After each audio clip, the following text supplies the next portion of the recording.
Hello student, welcome back to my टीज़ 24/7। I Anita Sharma, your history mentor. Student, आज का ये सेशन बहुत बहुत इंपॉर्टेंट होने वाला है। क्यों इंपॉर्टेंट होने वाला है? क्योंकि आज का ये सेशन जो है वो आपके सीयूईटी प्लस बोर्ड एग्जाम दोनों में बहुत काम आने वाला है, जिससे आप मैक्सिमम नंबर ऑफ जो क्वेश्चन है वो अटेम्प्ट कर सकते हैं। तो आज का ये सेशन है हमारी पूरी हिस्ट्री से, क्लास 12 की हिस्ट्री से जितने भी हमारे इंपॉर्टेंट इवेंट्स हैं, हम आज के इस सेशन में उन सभी इंपॉर्टेंट इवेंट्स को डिस्कस करने वाले हैं। ठीक है, तो चलिए स्टार्ट करते हैं बिना टाइम वेस्ट किए आज का ये सेशन। तो स्टार्ट करते हैं हमारे एंशिएंट हिस्ट्री से। तो बच्चे, ये आप अपने एग्जाम से, चाहे वो आप बोर्ड एग्जाम दे रहे हो, चाहे आप सीयूटी का एग्जाम दे रहे हो, एग्जाम से पहले इसको जरूर से जरूर देखकर जाइएगा, बहुत हेल्प मिलेगी, यकीन मानना। ठीक है, तो पूरे हिस्ट्री का एक तरह से ये एसेंस निकाल दिया गया आप लोगों के लिए, तो इसको जरूर से जरूर देखिएगा। ठीक है, तो चलिए स्टार्ट करते हैं हमारी एंशिएंट हिस्ट्री से। तो बच्चा, एंशिएंट हिस्ट्री से अगर हम बात करें किसकी, इंडस वैली सिविलाइजेशन की, जिसमें फर्स्ट चैप्टर जिसको आज एनसीईआरटी में ब्रिक, बीन्स एंड बोन्स के नाम से जानते हैं, तो इसकी जो शुरुआत हुई थी, इसकी स्टार्टिंग हुई थी, या इसकी एस्टैब्लिशमेंट जो बताई जाती है हमारे एनसीईआरटी में 2600 टू 900 बीसीई इसका टाइम पीरियड बताया जाता है। अगर मैं बात करूं हमारे वैदिक पीरियड की, तो वैदिक पीरियड का टाइम पीरियड बताया गया है 1500 टू 1000 बीसी। इसी में हमारे वैदिक, अर्ली वैदिक पीरियड स्टार्ट हो गया था। इसी में आर्यंस का आगमन हो गया था, इंडिया के अंदर आर्यंस आ गए थे और यहीं पर ही वेदों की कंपोजिशन स्टार्ट हो गई थी। ठीक है, नेक्स्ट पर अगर हम बात करते हैं, कि 563 में गौतम बुद्ध का बर्थ होता है। गौतम बुद्ध का जन्म होता है कहां पर? लुम्बिनी में, जो कि नेपाल में है। नेक्स्ट पर अगर हम बात करते हैं 540 बीसीई, तो इसमें लॉर्ड महावीर का बर्थ होता है, जो कि कुंडल ग्राम आज के टाइम में बिहार को बोला जाता है। नेक्स्ट हम बात करें 327 टू 326 बीसीई, राइट। तो Alexander's invasion of India, Alexander का इन्वेड इंडिया पर हो चुका था और यहीं से, इसी के जरिए इंडिया और यूरोप में एक ट्रेडिंग वे बन गया था, एक ट्रेडिंग के लिए रास्ता, व्यापार का एक रास्ता बन गया था। So it open land route, तो यहीं पे एक लैंड रूट बनाया गया था इंडिया से यूरोप के आने जाने का, जिससे ट्रेडिंग भी होती थी अच्छी सी, और एक जगह से दूसरी जगह पर अच्छे से जल्दी से मूव ऑन किया जा सकता था। फिर अगर हम बात करें किसकी, 321 बीसीई की, तो बच्चे ये हमें भी पता है, क्योंकि ये बहुत बार क्वेश्चन पूछा जा चुका है और 1 मार्कर क्वेश्चन में हर बार ये पूछा गया है, हो सकता है इस बार भी पूछ लें। तो ये चंद्रगुप्त मौर्य का शासन काल बताया गया है, जो कि 321 ईसा पूर्व से स्टार्ट हुआ था। नेक्स्ट आता है 269 टू 231, 269 टू 231, ये सम्राट अशोक का शासनकाल का पीरियड है, यानी कि अशोकास रीजन। तो कब से कब तक? 269 टू 231। अगर हम बात करें बैटल ऑफ कलिंगा की, बैटल ऑफ कलिंगा जो कि अशोक और कलिंग के राजा के बीच में हुआ था, जिसमें अशोक जीत गया था, कलिंग के राजा हार गए थे। तो ये फेमस बैटल कब हुई थी बच्चे? 261 में। ठीक है, नेक्स्ट आता है 375 to 415, accession of the Chandragupta second Vikramaditya. बच्चे, ये जो चंद्रगुप्त मौर्य है ये अलग हैं, चंद्रगुप्त सेकंड विक्रमादित्य, जिन्होंने टाइटल जिनको मिली गई थी विक्रमादित्य की उपाधि। पहले राजा जो होते ना, वो बड़ी बड़ी उपाधियां धारण करते थे। क्यों करते थे? क्योंकि उनसे ये पता चलता था, उस टाइटल से, जितनी हैवी टाइटल एक्वायर करते थे, उससे ये पता चलता था कि राजा की पावर कितनी है। जितनी हैवी टाइटल होगी उस राजा को उतना ही पावरफुल समझा जाता था। तो चंद्रगुप्त सेकंड ने विक्रमादित्य की टाइटल को एक्वायर किया था। कब किया था बच्चे? और इनका शासन काल बताया गया है 375 टू 415 का। नेक्स्ट पर अगर हम बात करते हैं कि ये बहुत इंपॉर्टेंट डेट है बच्चे, हर बार सीयूईटी में जो लास्ट ईयर एग्जाम दिया था बच्चों ने, उसमें भी बहुत बार पूछा गया था, और इस टाइम भी आपके जो प्रीवियस ईयर क्वेश्चन पेपर है उसमें भी मैक्सिमम टाइम ये पूछा जा चुका है कि जेम्स प्रिंसप ने कब अशोका के इंस्क्रिप्शन को डिसाइफर किया था। तो वो हो जाएगा आपका 1838। चलिए अब हम बात करते हैं किसकी, हमारे मेडिवल पीरियड की। ठीक है बच्चे, तो मेडिवल पीरियड की अगर बात करें तो यहाँ पर फर्स्ट मेडिवल पीरियड की 712 में, तो कहीं कहीं पर 711 भी दिया होता है। तो जैसे आए वैसे आप कर लेना कि कहाँ क्या ऑप्शन दिया हुआ है, तो उसके हिसाब से उसको टिक कर दीजिएगा। ठीक है, गलत नहीं होगा। तो 712 या 711 में यहाँ पर अरबों ने यहाँ पर इंडिया में अटैक, इंडिया को इन्वेड करना स्टार्ट कर दिया था। और सबसे पहले इंडिया के जिस पार्ट को उन्होंने इन्वेड किया, एक्वायर किया, उस पर कब्जा किया, वो कौन सा था? वो था बच्चे सिंध। ठीक है, और किसने किया था? मोहम्मद बिन कासिम ने। याद कर लो, 3 क्वेश्चन बन गए ना यहाँ से। किस स्टेट पर, यानी कि कौन से एरिया में अपनी रूलिंग स्टैब्लिश की थी? तो सिंध आ जाएगा। ठीक है, किसने की थी? मोहम्मद बिन तुगलक ने। कब की थी? 711 टू 712 में। क्लियर है? अगर हम बात करें किसकी? 1327 की, तो मोहम्मद बिन तुगलक ने अपनी राजधानी, अपनी कैपिटल दिल्ली से देवनागरी, जिसको आज के टाइम में दौलताबाद कहा जाता है, जो कि महाराष्ट्र में है, ठीक है, डेक्कन में है, तो उन्होंने अपनी राजधानी को 1327 में ट्रांसफर कर लिया था दिल्ली टू देवनागरी। पहले इसको देवनागरी कहा जाता था, आज के टाइम में दौलताबाद कहा जाता है। 1336 में मोस्ट इंपॉर्टेंट डेट है ये, तो 1336 में विजयनगर की, साउथ में विजयनगर की स्थापना की गई थी 1336 में। ये तो आपको पता ही होगा किसने करी थी? फर्स्ट डायनेस्टी ने, जिसने कि हरिहर और बुक्का ने, दोनों ब्रदर थे, तो इन्होंने विजयनगर की स्थापना की थी। 1469 में गुरु नानक देव जी का बर्थ होता है। कहाँ पर? ननकाना में। 1494 में एक्सेशन ऑफ द बाबर इन फरगना। ठीक है, अकबर, ये जो बाबर था ये कहाँ का शासक था? फरगना का शासक था ना। बाद में इसको वहां से खदेड़ दिया गया, देश निकाला दे दिया गया, तब जाकर ये इंडिया को इन्वेड करता है। और सबसे पहले जो इन्वेड करता है वो पानीपत का फर्स्ट बैटल होता है, जिसमें कि बाबर जीत जाता है और इब्राहिम लोदी हार जाता है। तो यहाँ पर मुगलों की स्टैब्लिशमेंट स्टार्ट हो गई थी, मुगलों की रूलिंग स्टार्ट हो गई थी इंडिया के अंदर पानीपत के फर्स्ट बैटल से, जिसमें बाबर जीत गया था। तो बाबर ने यहाँ पर मुगल, जिसको मुगल फाउंडर भी कहा जाता है, तो उनकी रूलिंग स्टार्ट हो गई थी। अगर हम बात करें 1497 टू 98 की, ठीक है, तो यहाँ पर पुर्तगाली थे जिसका नाम था वास्को द गामा, जिन्होंने इंडिया को डिस्कवर किया था। तो कई बार 1 मार्कर में क्वेश्चन आ जाते हैं कि इंडिया को डिस्कवर किसने किया था? तो वास्को द गामा ने। कब किया था? तो 1498 में। ठीक है, कौन से सी रूट को उन्होंने मतलब किस सी रूट से वो आए थे? Discover of the sea route to India via cape of good hope. तो बच्चे इस रास्ते से, समुद्री रास्ते थे जिसका नाम था कैप ऑफ गुड होप, तो इस रास्ते से आकर के इन्होंने इंडिया को डिस्कवर किया था। क्लियर है?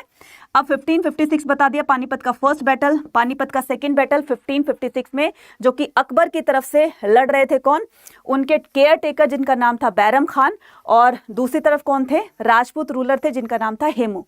यहाँ पर बैरम खान जीत जाता है, हेमू हार जाता है, तो अकबर का यहाँ पर पानीपत का सेकंड बैटल जो है अकबर की तरफ से जीत लिया जाता है।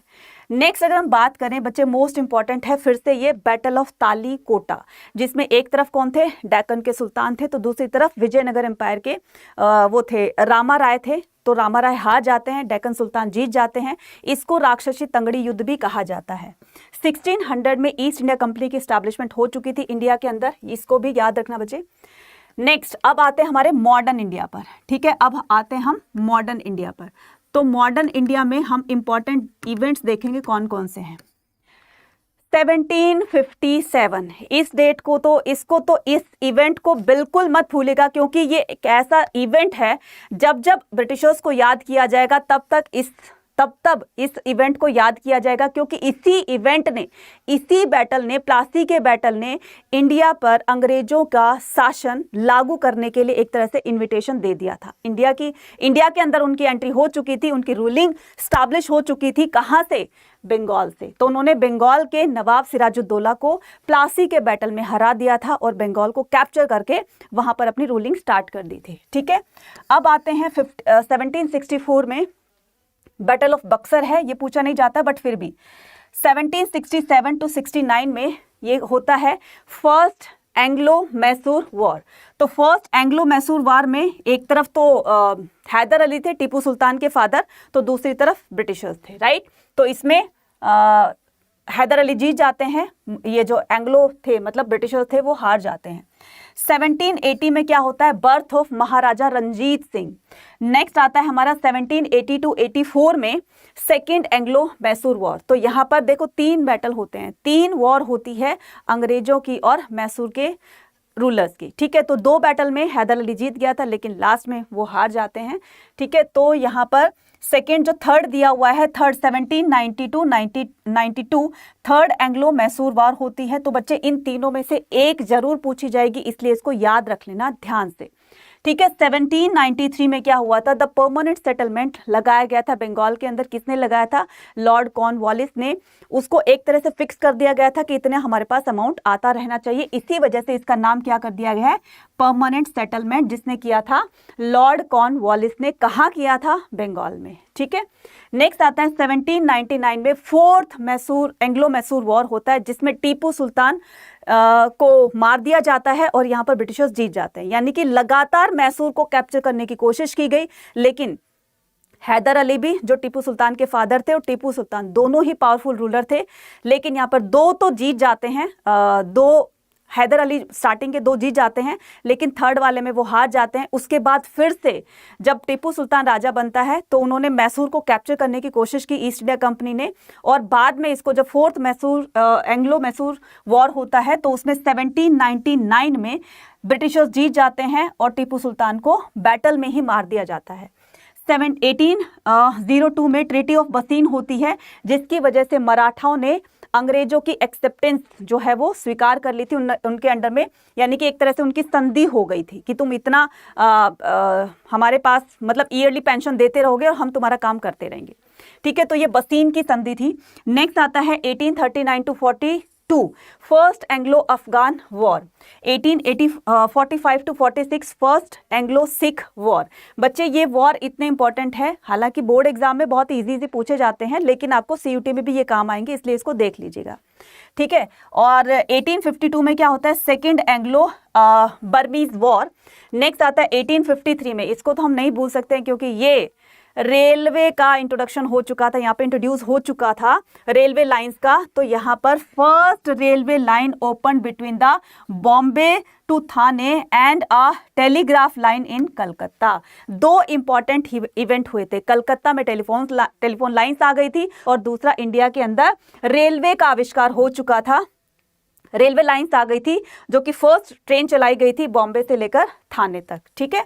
1857 में सेपॉय म्यूटिनी होती है, जो कि 1857 की क्रांति कही जाती है।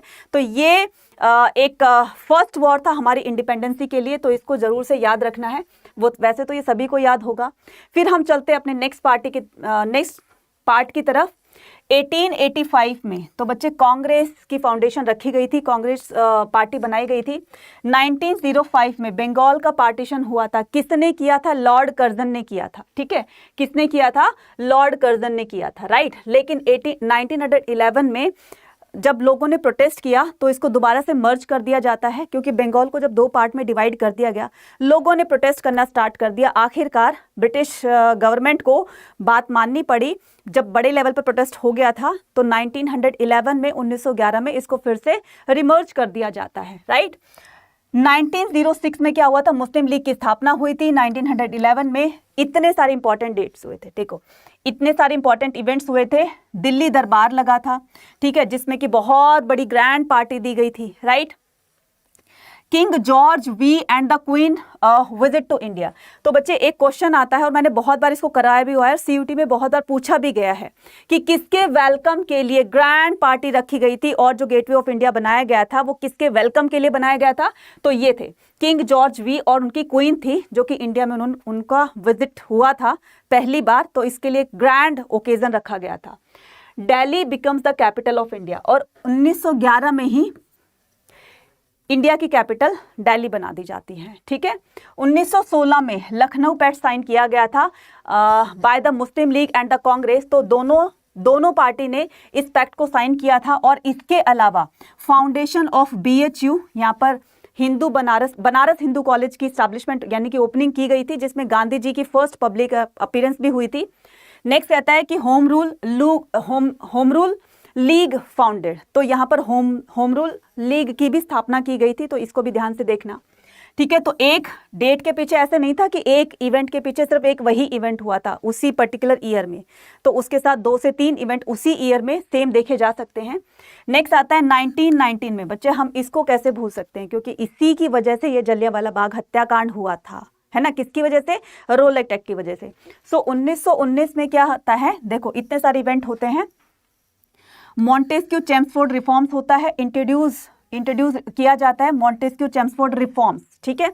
जलियांवाला बाग हत्याकांड होता है कहाँ पर, अमृतसर में, और इसी टाइम पीरियड पर रॉलेट एक्ट पास होता है, इसी की वजह से ये जलियांवाला बाग हत्याकांड हुआ था। नेक्स्ट आता है 1920 में क्या होता है, खिलाफत मूवमेंट लॉन्च किया जाता है, खिलाफत मूवमेंट लॉन्च कर दिया जाता है। First meeting of the All India Trade Union Congress, second event क्या होता है, second event first meeting of All India Union Congress, Hunter Commission report, Jallianwala Bagh massacre, publish the first non cooperation movement launch by the Gandhi ji, ठीक है। तो जलियांवाला बाग हत्याकांड के बाद गांधी जी ने क्या किया था, नॉन कॉपरेशन मूवमेंट स्टार्ट किया था। तो इतने सारे इवेंट 1920 में आते हैं, ये जरूर से याद कर लेना बच्चे। मॉडर्न हिस्ट्री से हमारे मैक्सिमम नंबर ऑफ क्वेश्चंस पूछे जाएंगे, इसलिए इसको अच्छे से याद करना है, ठीक है। नेक्स्ट पर अगर हम बात करते हैं 1922 की, violent incident of at the चोरी चोरा गांधी जी कॉल, गांधी जी ने किस इंसिडेंट की वजह से अपना नॉन कॉपरेशन मूवमेंट को स्टॉप कर दिया था, बंद कर दिया था, तो वो था चोरी चोरा, ठीक है, जिसमें जिंदा पुलिस वालों को 22 पुलिस वालों को जिंदा एक पुलिस स्टेशन के भीतर आग लगा करके और ये इनको मार दिया गया था। तो ये इंसिडेंट हुआ था कब, 1922 में, कहाँ पर, चोरी चोरा, जो कि गोरखपुर में है, और गोरखपुर कहाँ पर है, यूपी में। नेक्स्ट हम बात करते हैं 1927 की, तो साइमन कमीशन को बॉयकॉट किया गया था, ब्रॉडकास्टिंग स्टार्टेड इन इंडिया, बड़े लेवल पर साइमन कमीशन गो बैक के नारे लगाए गए थे। और इस साइमन कमीशन कब आया था, 1927-28 में, राइट बच्चे, 28 में ही, इसमें 28 में ही लाला लाजपत राय की डेथ हो जाती है, और इसी टाइम नेहरू रिपोर्ट भी पेश की जाती है, ठीक है। नेक्स्ट करते हैं 1929 में रेजोल्यूशन ऑफ द पूर्ण स्वराज, कंप्लीट इंडिपेंडेंसी की, पूर्ण स्वराज की डिमांड को रखा जाता है कि जब तक हम पूर्ण स्वराज अचीव नहीं कर लेते हैं तब तक ना हम खुद चैन से बैठेंगे ना बैठने देंगे। तो कंप्लीट इंडिपेंडेंसी की डिमांड को रखा जाता है लाहौर सेशन में 1929 में। 1930 में क्या होता है, सिविल डिसओबीडिएंट मूवमेंट लॉन्च किया जाता है, दांडी मार्च होता है। कब किया गांधी जी ने दांडी मार्च, तो ये मतलब दांडी पहुंच गए थे 6 अप्रैल को। अगर आता है कि स्टार्ट कब किया गया था, तो ये किया गया था 12 मार्च को, ठीक है। कब किया गया था, 12 मार्च 1930 को। क्लियर है बच्चे, 6 अप्रैल को दांडी पहुंचे थे, लेकिन साबरमती आश्रम से जब ये दांडी मार्च स्टार्ट किया गया था, तो कब किया गया था, 12 मार्च 1930 को। क्लियर है। नेक्स्ट आता है 1931 में गांधी इरविन पैक्ट साइन होता है, गांधी जी की तरफ से और इरविन की तरफ से, दोनों में एक पैक्ट साइन किया जाता है। इरविन की तरफ से ताकि गांधी जी अपने सोल्जर्स को बोले कि वो उनकी मतलब ब्रिटेन की तरफ से वॉर में पार्टिसिपेट करें, और इधर गांधी जी की तरफ से कुछ डिमांड रखी गई थी। तो यहाँ पर सारी चीजें डिस्कस होती हैं। सिविल डिसओबीडिएंट मूवमेंट भी साथ होता है, suspended the sensor, the second round table, और सेकेंड राउंड टेबल ही 3 राउंड टेबल हुई थी, ठीक है। एक हुई थी 1930 में, एक हुई थी 1931 में, और एक हुई थी 1932 में, राइट बच्चे, ये बैक टू बैक होगी। और सेकेंड राउंड टेबल में ही गांधी जी ने पार्टिसिपेट किया था जब वो लंदन गए थे। क्लियर। 1932 में MacDonald announces the communal award modify by the Poona pact. 1932 में ही पूना पैक्ट हुआ था, जो कि महात्मा गांधी और डॉक्टर भीमराव अंबेडकर के बीच में, दोनों में ये एग्रीमेंट हुआ था कि डिप्रेस्ड क्लास को रिजर्वेशन दे दी जाए, ठीक है। नेक्स्ट होता है 1935 में गवर्नमेंट ऑफ इंडिया एक्ट पास हुआ था। 1938 में ऑल इंडिया किसान सभा फॉर्म की गई थी। 1942 में क्रिप्स मिशन भारत आया था, क्विट इंडिया मूवमेंट चलाया गया था। कब, 8 अगस्त 1942 को। 1946 में British cabinet mission visit in India. After that कि अब ये जो कैबिनेट मिशन था बच्चे, ये मिशन था कि अब पूरी तरीके से हमारी पावर, यानी कि ब्रिटिशर्स अपनी पावर इंडिया को हैंड ओवर कर देंगे, अब इंडिया अपनी तरफ से रूल करेगी। तो ये था कैबिनेट मिशन। उसके बाद अंतरिम गवर्नमेंट बनाई जाती है। कब, 1946 में Muslim League decide the direct action for the, और यहीं पर 46 में ही डायरेक्ट एक्शन डे सेलिब्रेट किया जाता है, मतलब मनाया जाता है, और डिसाइड किया गया था कि अब डायरेक्ट एक्शन डे होगा for the winning of Pakistan, right. 1947 में division of India and Pakistan from the separate independent dominates, ठीक है। तो ये है बच्चे पूरी की पूरी इंपॉर्टेंट डेट हमारी। और अगर आपको सेशन बहुत हेल्पफुल लग रहा हो, ठीक है, तो क्या करना है आपको, फटाफट से कहीं पर भी अपनी डायरी में नोट कर रहे हो, कहीं पर भी नोट्स बना रहे हो, तो फटाफट से जा करके एक पूरा का पूरा नोट्स बना लेंगे या फिर इसको 2-3 बार पढ़ेंगे। तो दिन में इस तरह से 2-3 बार पढ़ोगे तो आपके एग्जाम तक ये आपको बिल्कुल अच्छी तरह से याद हो जाएंगे और यही आपके एग्जाम में बहुत बहुत काम आने वाले हैं। ये मेरी आपकी तरफ से, मतलब मैं आपको एक तरह से शॉर्ट ही देती हूँ कि यहां से जो डेट्स के क्वेश्चन बनेंगे, इंपॉर्टेंट इवेंट्स के क्वेश्चन बनेंगे, बस इससे बाहर कुछ नहीं आएगा। तो सीयूटी के एग्जाम दे रहे हो, बोर्ड एग्जाम दे रहे हो, तो उससे पहले इसको जरूर देखिएगा। जो भी बच्चे चैनल पर नए हैं तो अभी के अभी चैनल को सब्सक्राइब किया जाएगा, क्योंकि बच्चे यहाँ पर वो कंटेंट दिया जाता है जो कि आपके दोनों एग्जाम में बहुत हेल्पफुल रहेगा। अभी के अभी चैनल को सब्सक्राइब करेंगे जो भी बच्चे नए हैं, चैनल पर नए जुड़े हैं। कॉमेंट सेक्शन में लिखकर बताइएगा कि आपको ये सेशन कैसा लगा और किस तरह के सेशंस और आप लोगों को चाहिए जिससे कि आपके एग्जाम, दोनों एग्जाम में आपको हेल्पफुल रहे। ठीक है, कमेंट सेक्शन में लिखकर जरूर बताइएगा, शेयर कीजिएगा ज्यादा दोस्तों के पास और लाइक कीजिएगा। Thank you very much. इसी तरह की इंफॉर्मेटिव वीडियोस के साथ में हमारे साथ बने रहिएगा, ह्यूमैनिटीज अड्डा 24/7 चैनल के साथ में। Bye, take care.